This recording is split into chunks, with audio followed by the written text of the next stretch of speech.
Berikutnya saya ingin menjawab pertanyaan yang ini. Apakah manfaat dan tujuan vaksinasi COVID-19? Ya, apa manfaatnya?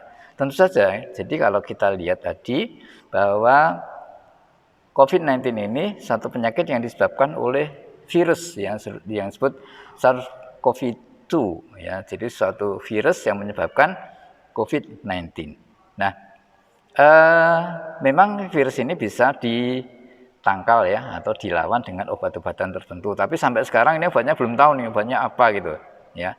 Tapi yang jelas virus-virus apapun ya yang masuk ke dalam tubuh kita itu nanti umumnya tubuh kita itu bisa menghasilkan suatu antibodi atau sel imun yang bisa melawan virus itu. Nah, disinilah konsep vaksin. Nah, oleh karena itulah maka vaksin yang dibuat ya, yang memang ditujukan untuk meningkatkan daya tahan tubuh itu sangat bermanfaat buat kita.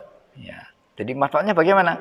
Nanti kalau tubuh kita itu terinfeksi oleh virus yang sama seperti yang digunakan pada vaksin itu, ya, vaksin itu menggunakan material virus ya, tidak virus secara utuh yang masih hidup tidak, tapi material virus.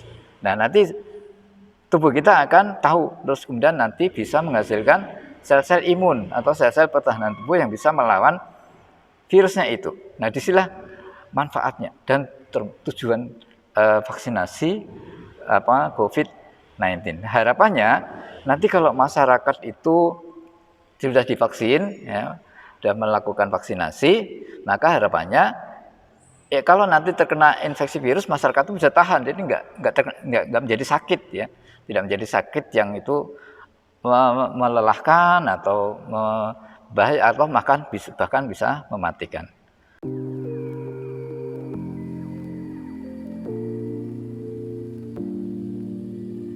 Nah, pertanyaannya kemudian adalah seberapa mungkin ya vaksin COVID-19 itu efektif ya dan aman berhasil dikembangkan. Nah, tentu saja dalam dunia medik ya, mengembangkan obat, mengembangkan vaksin dan sebagainya, itu memang ada tes dulu ya, apakah dia aman, apakah tidak. Tentu risiko itu ada ya, tentu risiko itu ada. Tetapi di dalam dunia medik hal-hal seperti ini itu dikontrol dengan sangat ketat, ya, dengan sangat ketat. Bagaimana orang mengembangkan sejak awal ya vaksin itu sampai nanti diuji pada binatang, kemudian diuji pada manusia. Ya, manusia pun nanti ada yang manusia sehat, ada yang manusia yang sakit. Nah, khusus untuk vaksin ini kita lihat ini pengujian itu sudah panjang sekali gitu ya, sampai yang namanya itu uji klinik fase 3. Uji klinik fase 3 itu apa? Yaitu uji klinik yang diberikan kepada sekelompok manusia dalam jumlah yang relatif banyak, Jadi di sini kalau kita lihat tuh beberapa jenis vaksin diujikan di beberapa negara ya, seperti di Brasil, di Turki, di Jepang, di Asia dan sebagainya gitu.